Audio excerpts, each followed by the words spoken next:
আসসালামু আলাইকুম রহমতুল্লাহি ওয়া বারাকাতুহু। প্রিয় শিক্ষার্থীবৃন্দ, আশা করি তোমরা সবাই আল্লাহর অশেষ মেহেরবানিতে ভালো আছো। আজ আমরা যেই চ্যাপ্টারটা নিয়ে আলোচনা করব এটা হচ্ছে জেনারেল ইলেকট্রিক্যাল ওয়ার্কস 1, দ্বিতীয় পার্ট, চতুর্থ অধ্যায়, 3 ফেজ স্টার ও ডেল্টা সংযোগ। আজকে এটার পার্ট 2 করব।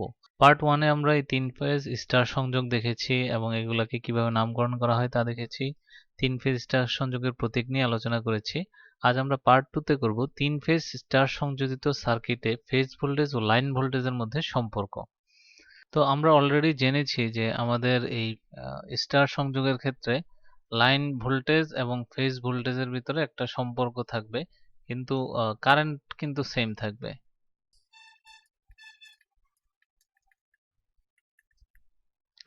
স্টার সংযোগে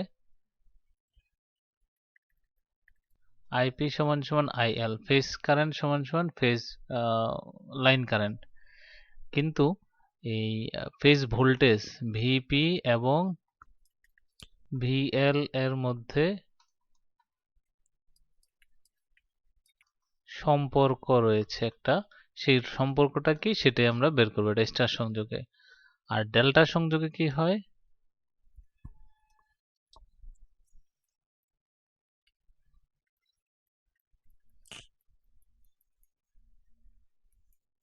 ডেল্টা সংযোগে এই স্টার সংযোগের উল্টাটা, ভিপি সমান সমান ভিএল এটা হয়। আর আইপি এবং আইএল এর মধ্যে একটা সম্পর্ক থাকে। সেই সম্পর্কটা কি সেটাও আমরা পরবর্তীতে দেখব। তো আমাদের এখন মেইন যে বিষয়টা নিয়ে আলোচনা করব সেটা হচ্ছে যে ভিপি এবং ভিএল এর মধ্যে কি সম্পর্ক সেটা। তাহলে চলো শুরু করা যাক। তো আমাদের বইয়ে যে জিনিসটা দেয়া আছে, একটা ডায়াগ্রাম দেয়া আছে, এই ডায়াগ্রামটা প্রথমে আমরা একটু সিম্পল করে এঁকে নেই। এখানে 3টা কয়েল আছে, এই 3টা আমাদের স্টার সংযোগে 3টা কয়েল, এবং এই কয়েল প্রত্যেকটার লাইনের একটা নাম দিছে 1 2 3। যেহেতু আমাদের ভোল্টেজের সাথে সম্পর্ক বের করতে হবে, মানে ফেজ ভোল্টেজ এবং লাইন ভোল্টেজ, সেহেতু আমরা কারেন্ট নিয়ে কিছু করব না। কারেন্ট আমরা এখন দেখব না, এটা নিউট্রাল। তো এই 1 থেকে নিউট্রাল পর্যন্ত এটা কি ছিল আমাদের ভি ফেজ, এটা ভি ফেজ 1, যেহেতু 1 এর আমরা এটা লিখলাম। এই নিউট্রাল থেকে এই 2 এটা ছিল ভি ফেজ 2, ভিপি 2। আর নিউট্রাল থেকে আমাদের 3 পর্যন্ত ভি3, এটা ছিল ভি ফেজ 3, এটা হচ্ছে ফেজ ভোল্টেজ। আর লাইন ভোল্টেজটা কি ছিল, লাইন ভোল্টেজটা কি ছিল যে 1 থেকে 2 পর্যন্ত এই পুরাটা ছিল লাইন ভোল্টেজ। আচ্ছা, আমি এটা অন্য একটা কালার দিচ্ছি। এটা ভিএল দ্বারা আমরা সাধারণত লিখি, যেহেতু এখানে 1 2 দ্বারা লেখছে তাহলে আমরা এটা 1 ভি 1 থেকে 2, এই জন্য এটাকে 1 2 দ্বারা লিখলাম, যে 1 থেকে 2 পর্যন্ত এটা কি ভি লাইন ভোল্টেজ। আচ্ছা, নেক্সট হচ্ছে 2 থেকে 3 পর্যন্ত আমাদের এটা কি হবে, ভি 2 3 এটা। আর 3 থেকে 1 পর্যন্ত এটা হবে ভি 1 3। আমরা এদিক দিয়ে আঁকি ভি 1 3। তাহলে এই ভোল্টেজগুলোর সাথে ফেজ ভোল্টেজের সম্পর্ক কি সেই জিনিসটা আমরা দেখব। তো আমাদের এখানে দেখো যে ব্যালেন্স সিস্টেমে, ব্যালেন্স মানে হচ্ছে তোমার এই 3টা ফেজই একদম মানে ব্যালেন্স আছে। ব্যালেন্স বলতে হচ্ছে কোনোটাতে বেশি কম কিছু নাই। তো বাস্তব ক্ষেত্রে দেখা যায় যে এটা বেশি কম হয়ে যায়, কিন্তু চেষ্টা করা হয় ব্যালেন্স রাখার জন্য, যে 3টা ফেজ থেকে যেন সম পরিমাণ ইলেকট্রিসিটি পাওয়া যায় সমানভাবে সবকিছু। তো এটাকে বলা হয় ব্যালেন্স।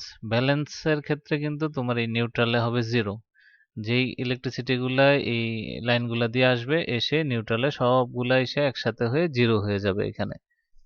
আর যদি ব্যালেন্স না হয় সেক্ষেত্রে কিন্তু এটা 0 হবে না। আচ্ছা, তাহলে আমরা আইডিয়াল কন্ডিশনে বা আদর্শ কন্ডিশনে আমরা ধরবো যে এটা কি ব্যালেন্স একটা সিস্টেম, যেটাতে সবগুলা, এই যেমন আমাদের ভি ফেজ, ফেজ 1 এর, ফেজ 2 ফেজ 3 এর যে ভোল্টেজ সবগুলা সমান, তারপর লাইন ভোল্টেজ গুলাও সবগুলা সমান, এটা আমরা ধরে নেব আর কি। আচ্ছা, মনে করি 1 2 3 লাইনের ফেজ ভোল্টেজ যথাক্রমে VP1 VP2 VP3, যেটা আমরা অলরেডি এখানে 1 2 3 দ্বারা লিখেছি, এবং লাইন ভোল্টেজ যথাক্রমে V1 V2 V3। এই লাইন ভোল্টেজটা V1 V2 V3, শুধু V1 না, আমরা 1 2 দিছি, মানে 1 থেকে 2, 2 থেকে 3, 3 থেকে আবার 1, এটা।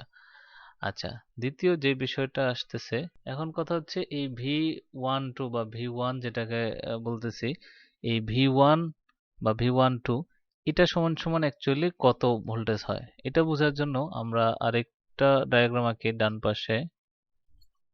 এটা একটু বড় করে নেই।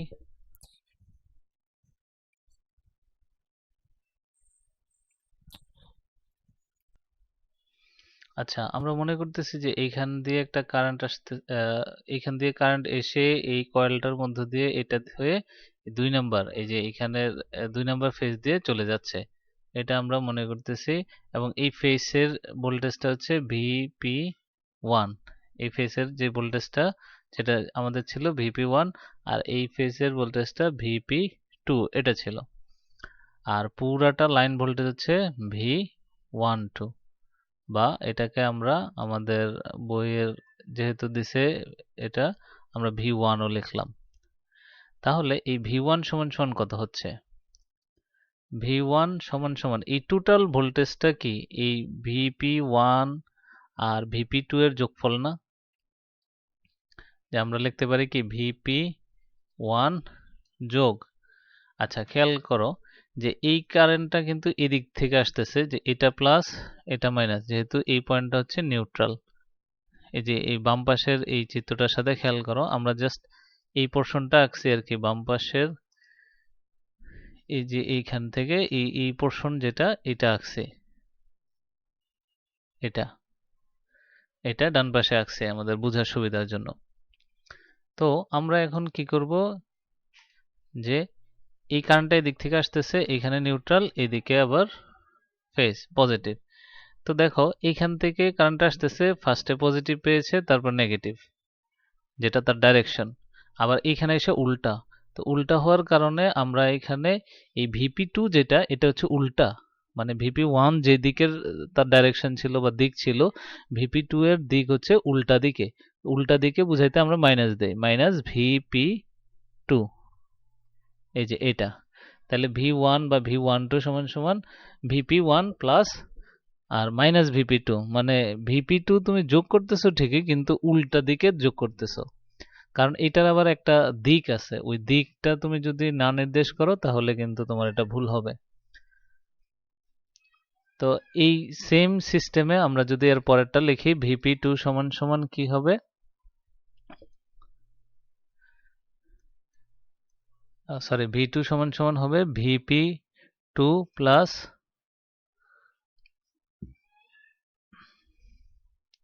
মাইনাস VP3, আর V3 সমান সমান হবে VP3 প্লাস মাইনাস VP1। এটা হবে আমাদের মেইন সমীকরণটা। তো আমাদের বইয়ে তারা একটা কাজ করেছে, তারা সরাসরি লিখে ফেলছে, যেটা থেকে অ্যাকচুয়ালি বোঝা যাবে না। তো আমরা এটাকে ভেঙে লিখলাম। আমাদের বইয়ের লেখাটা আমি যদি দেখাই, বইয়ে তারা এই যে VP1 মাইনাস VP2 সরাসরি লিখে ফেলছে, তারপরে VP2 minus VP3, VP3 minus VP1। আমাদের যেটা লেখছে এখানেও সেমই লেখছে, শুধুমাত্র তারা মাঝে প্লাস না দিয়ে সরাসরি, যেহেতু এই যে মাইনাস আর প্লাসে কি হয়ে যাচ্ছে, মাইনাস হচ্ছে, তো এটা তারা সরাসরি লেখছে। তবে অলওয়েজ খেয়াল রাখতে হবে, এই যে ভিতরে যে মাইনাসটা, এই মাইনাসটা কিন্তু আমরা ডাইরেকশন বোঝানোর জন্য দিয়েছি। ইলেকট্রিক্যালে এই প্লাস মাইনাসের অনেকগুলো ব্যাপার আছে, এগুলো হচ্ছে ডাইরেকশন, দিক বোঝানোর জন্য, যে একদিকে হলে পজিটিভ হচ্ছে, বিপরীত দিকে হলে নেগেটিভ হচ্ছে, এরকম আর কি। তো এই জিনিসটা আপাতত এতটুকু থাকুক। তারপরে দেখো যে ব্যালেন্স সিস্টেমের ক্ষেত্রে মনে করি VP1 VP2 VP3 সমান সমান VP, এবং V1 V2 V3 সমান সমান VL। এটা হচ্ছে ব্যালেন্স সিস্টেমের জন্য আমরা কিন্তু এই জিনিসটা লিখতে পারি, যে সবগুলা ফেজের ভোল্টেজ সেম, একটু আগে আমরা যেটা বলছি সবগুলা লাইনের ভোল্টেজ সেম, লাইন ভোল্টেজ মানে একটা লাইন থেকে আরেকটা লাইনের যে ভোল্টেজটা ওটা সেম, আবার প্রতিটা ফেজ প্রত্যেককে সমান, এটা হচ্ছে ব্যালেন্স সিস্টেম। যদি সিস্টেম ব্যালেন্স না হয় তাহলে কিন্তু এটা হবে না। তাহলে আমরা এখানে ব্যালেন্স সিস্টেমের ক্ষেত্রে মনে করি ব্যালেন্স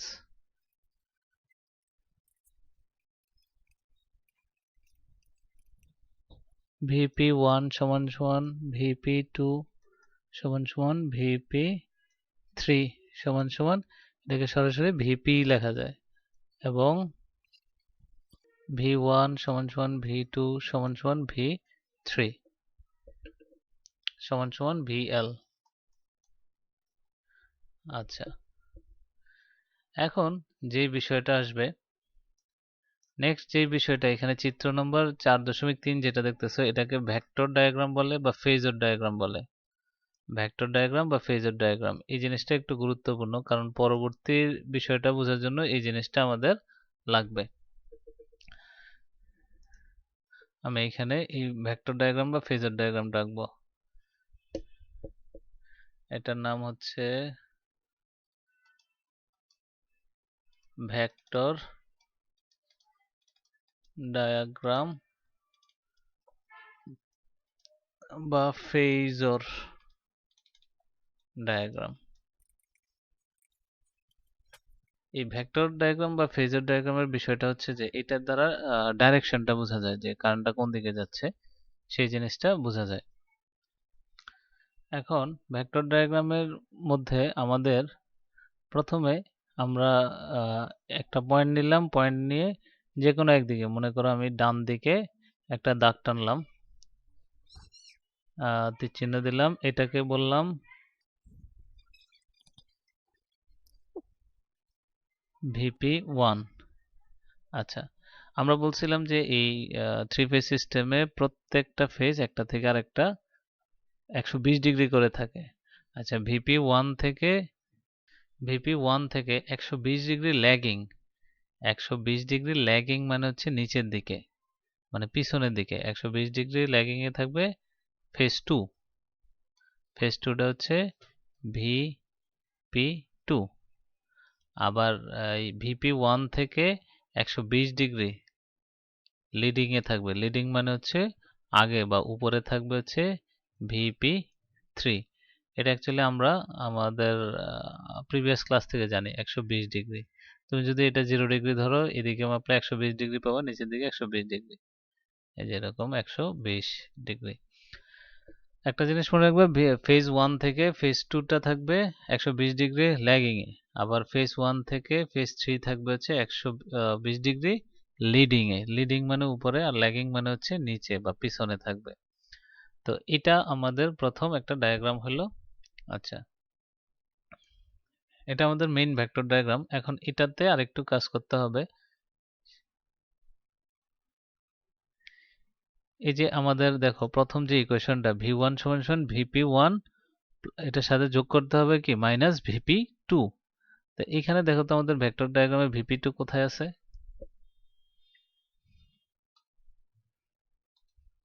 এই যে এখানে VP2 না, এই যে VP2। আচ্ছা, কিন্তু এই VP2 এর এই পাশে মানে এই 0 পয়েন্ট থেকে নিচের দিকে, মানে হচ্ছে এটা এই VP2টা কিন্তু এখন পজিটিভ দিকে আছে। এখন আমি যদি বলি মাইনাস VP2, তার মানে এইটা যে ডাইরেকশন, মানে এইখান থেকে এই নিচের দিকে আসছে, এটার উল্টা দিকে যাবে হচ্ছে VP2। তো মাইনাস VP2, তো এখান থেকে আমি এইখানে দিলাম এটা, এটা হচ্ছে মাইনাস VP2, মানে উল্টা দিকে। এটা নিচের দিকে ছিল VP2 আর উল্টা দিকে দিছি VP মাইনাস VP2। তো এটা VP1 আর এটা হচ্ছে মাইনাস VP2। এখন এই দুইটাকে যদি আমরা যোগ করি, এটা একটা ভেক্টর যোগ। তো ভেক্টর যোগের সিস্টেম হচ্ছে যে আমাদের এই যে এই পয়েন্ট থেকে এই যে নিচের যে VP1, এটা সমান্তরাল একটা দাগ টানতে হবে এভাবে। আবার এই পয়েন্ট থেকে আমাদের এই VP মাইনাস VP2 এর সমান্তরাল আরেকটা দাগ টানতে হবে। এই আমরা দুইটা দাগ টানলাম এখানে এসে।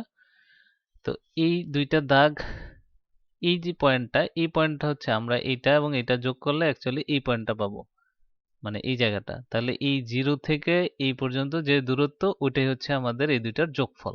এই কর্ণটা যদি আমরা বের করতে পারি তাহলে আমাদের হয়ে যাবে। তবে এই ভেক্টর ডায়াগ্রামের ক্ষেত্রে কিন্তু এই যে তীর চিহ্ন, মাথাতে তীর চিহ্ন দেওয়া কিন্তু আবশ্যক, কারণ তীর চিহ্ন ছাড়া কিন্তু বোঝা যাবে না এটা কোন দিকে যাচ্ছে। তো এই ভেক্টর ডায়াগ্রামটা অবশ্যই প্রত্যেকটার মাথায় এরকম তীর চিহ্ন দেওয়া, যে কোন দিকে যাচ্ছে সেটা। যেমন এই যে এইটা আমরা লাস্টে যেটা আঁকলাম, এটা কিন্তু এই যে 0 থেকে আমাদের এই উপরের দিকে যাচ্ছে। তো এইটা আমাদের হয়ে যাবে হচ্ছে এই যে V1, আমরা একটু আগে উপরে যেটা লিখছিলাম মনে আছে, এই যে V1 লিখছি না এখানে, এটাও কিন্তু হয়ে যাবে V1, যে আমাদের V1টা আমরা এখানে বের করতে পারবো, এটা V1। এখন এই V1টা কিভাবে বের করি সেটা একটু পরে আসতেছে, বাট আপাতত দেখো বেশ এটা বুঝতে পারছো কিনা, যে প্রথমে কি করলাম, যে কোনো একদিকে ভিপি আঁকলাম, ডান দিকে আঁকলাম, আঁকার পরে ভিপি থেকে 120 ডিগ্রি নিচের দিকে ভিপি2 মানে ল্যাগিং এ আঁকলাম ভিপি2, আর আবার ভিপি1 থেকে 120 ডিগ্রি লিডিং এ আঁকলাম ভিপি3। এখন যেহেতু আমাদের যে ইকুয়েশন আমরা বের করছি সেটাতে হচ্ছে নেগেটিভ ভিপি2 ছিল, নেগেটিভ বলতে হচ্ছে মাইনাস ভিপি2, এই যে মাইনাস ভিপি2। তা আমাদের এই ডায়াগ্রামটা থেকে মাইনাস ভিপি2টা বের করতে হবে। তো ভিপি2 যেদিকে ছিল নর্মালটা, তার অপোজিট দিকে হচ্ছে মাইনাস ভিপি2 হবে, একদম সেম। তারপরে এখান থেকে দুইটা সমান্তরাল রেখা টেনে আমরা ভি1টা অ্যাকচুয়ালি পাবো।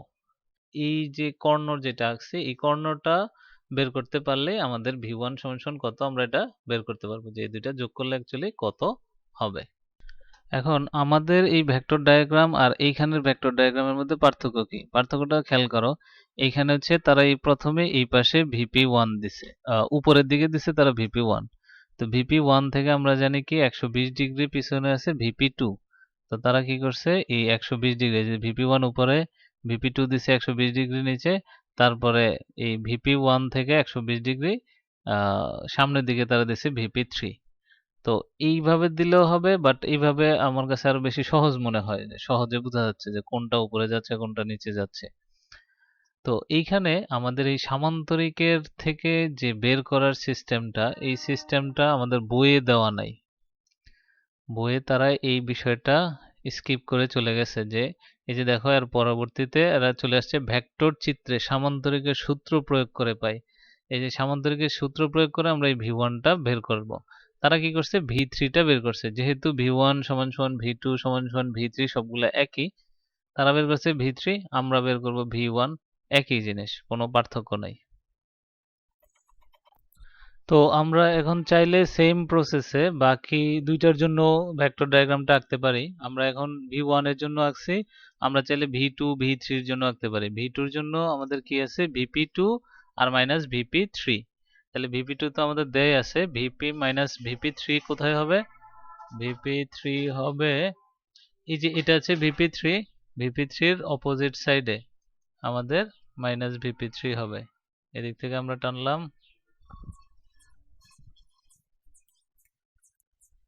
এটা হচ্ছে আমাদের মাইনাস ভিপি3, ভিপি3। তো এই দুইটার সেম আমরা সমান্তরাল ভাবে যদি এখান থেকে এইভাবে টানি, আচ্ছা নিচের দিকে অ্যাকচুয়ালি জায়গা নাই, এখান থেকেও সেম এইভাবে যদি টানি, তাহলে এই কোণা বরাবর যেটা হবে সেটা হবে আমাদের ভি2। এই কোণা বরাবর যেটা হচ্ছে এটা হচ্ছে ভি2। সেম প্রসেসে আমরা ভি3 এর জন্য এই পাশে আঁকতে পারি। তো আমি আর ওটা দেখাচ্ছি না, আমাদের একটা হলেই হয়ে যাবে। এখন আসি আমরা এই জায়গাটা থেকে কিভাবে আমাদের এই ভি1 যে মাঝের যে কর্ণটা, এই কর্ণটা আমরা বের করব। তো কর্ণ বের করার জন্য আমি একটা নামকরণ করি, এটাকে দিলাম ও, এটাকে দিলাম এ, বি, আর এটা দিলাম সি। তো এই এ এবং সি যদি আমরা যোগ করি, এখন আমাদের এখানে ও এ বি সি এটা একটা রম্বস হয়ে গেছে, এবং রম্বসের আমরা সি এবং এ এই কর্ণটা যোগ করে দিছি, এবং এই এই কর্ণদ্বয় পরস্পর এম বিন্দুতে ছেদ করে। তো আমরা এখন লিখি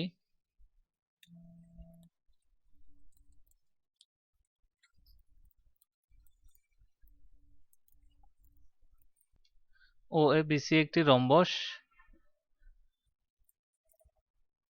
যার কর্ণদ্বয়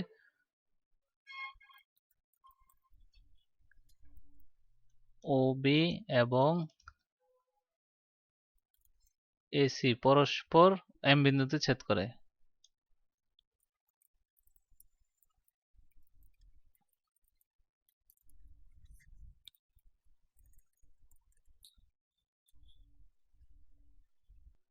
আমরা জানি রম্বসের কর্ণদ্বয় পরস্পরকে সমদ্বিখণ্ডিত করে।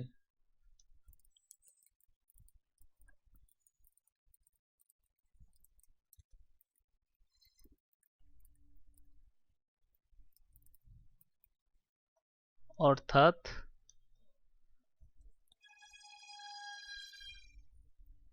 OB সমান সমান OM প্লাস MB বা 2OM, এটা আমরা লিখতে পারি।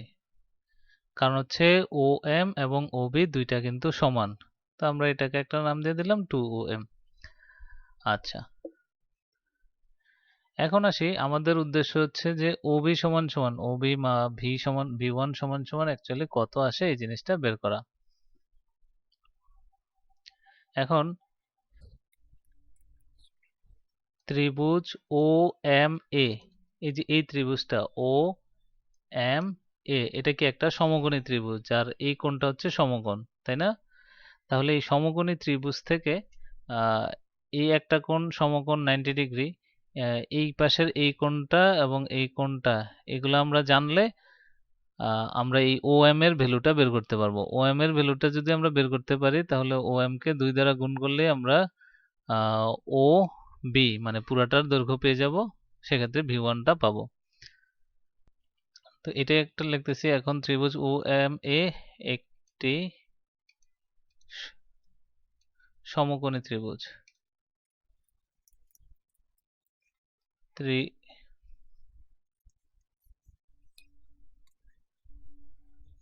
সমকোণী ত্রিভুজ যার অতিভুজ হলো OA, লম্ব হচ্ছে OM, আর ভূমি হলো MA। এটা আমরা লিখে নিলাম। এখন এই সমকোণী ত্রিভুজে যদি আমরা পিথাগোরাস উপপাদ্য ব্যবহার করি,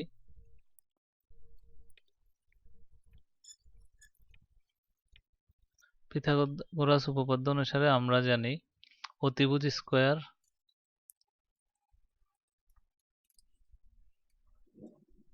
ভূমি স্কয়ার প্লাস হচ্ছে লম্ব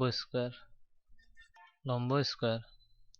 তো এইখানে অতিভুজ আমরা কি ধরলাম OA স্কয়ার সমান সমান, এখানে বাদে OA স্কয়ার, ভূমি আমাদের হচ্ছে MA প্লাস হচ্ছে লম্ব OM স্কয়ার। এটা আমরা পিথাগোরাসের উপপাদ্য থেকে জানি। এখন আমাদের দরকার কি? দরকার হচ্ছে যে আমাদের এখানে লম্ব যেটা আছে ওইটা রাখা, যে লম্বটা আমরা বের করব, মানে OM এর মানটা আমরা বের করব OA দ্বারা। তো OM টা আমরা রাখি বাম পাশে, OM স্কয়ার সমান সমান হচ্ছে OA square minus MA square.